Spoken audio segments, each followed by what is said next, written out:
Indy Mogul.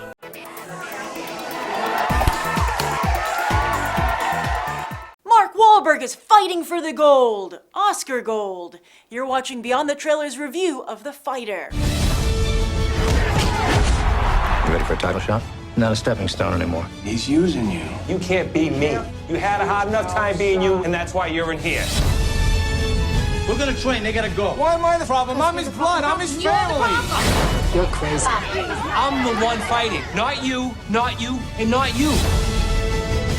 This is my shot at the title. I won't get another one after this. Mickey has a chance to do something that I never did, and he needs me. Okay, I'll see you in Mickey's corner. Yes, Mark Wahlberg really wants an Oscar. Too bad he's about to be KO'd by his co-star Christian Bale. See, Wahlberg has been trying to get this movie made since 2005. And while the role of real-life boxer Mickey Ward isn't exactly a stretch for Wahlberg, he's going for the heartstrings. After all, people say Ward was a real-life Rocky Balboa. But part of what made Rocky so special was that it was not just a great film, but the discovery of a great talent in Sylvester Stallone, who also wrote the original screenplay. Everybody already knows what Mark Wahlberg can do.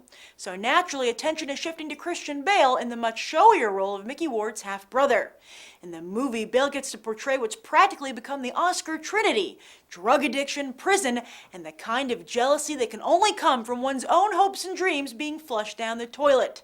And to increase his odds even further, Bale has also altered his appearance by losing a significant amount of weight and sporting a convincing crackhead look.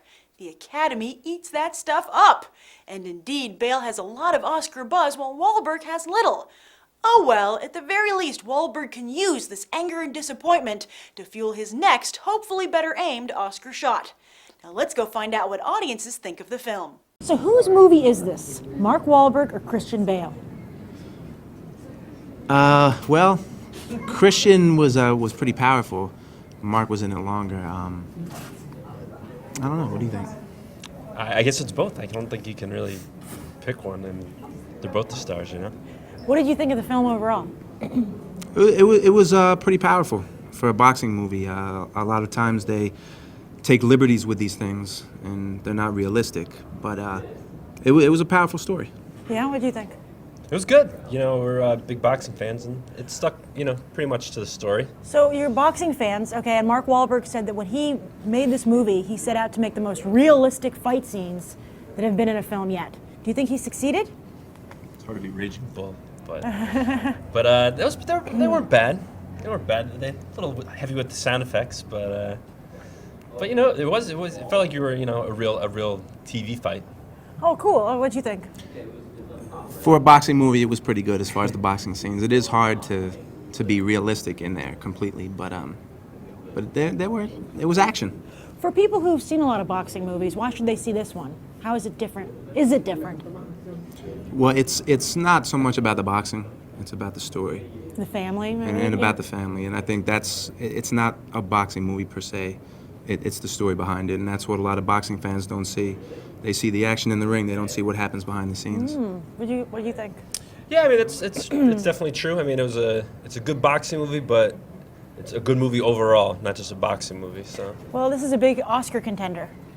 Do you think that anyone deserves a nomination? Christian Bale was very good in his role. I mean, I've seen clips of Dickie Eklund, and he really seemed to capture his spirit. And he was really good in it. Mark Wahlberg was good too, but Christian Bale had a pretty emotional performance. Yeah, they're all good. I like the mom. The mom was pretty good. Yeah. But Christian Bale and Marky Mark were. Is this worth seeing in theaters? Yeah, for sure. Absolutely. That's why we're here opening day. Oh, that's great. What do you give it on a 1 to 10? I give it an 8. An 8? I was going to say 8. So while the showings were pretty crowded today, not a lot of people wanted to talk about The Fighter. However, those two guys gave the film an 8, so you might want to give this Oscar contender a shot. And don't forget that this Sunday is the deadline for voting in BTT's Top 10 Movies of the Year poll.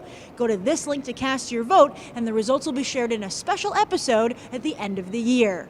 I'm Grace Randolph reporting from Regal Ewok, and I hope you'll go beyond the trailer for these other top movies.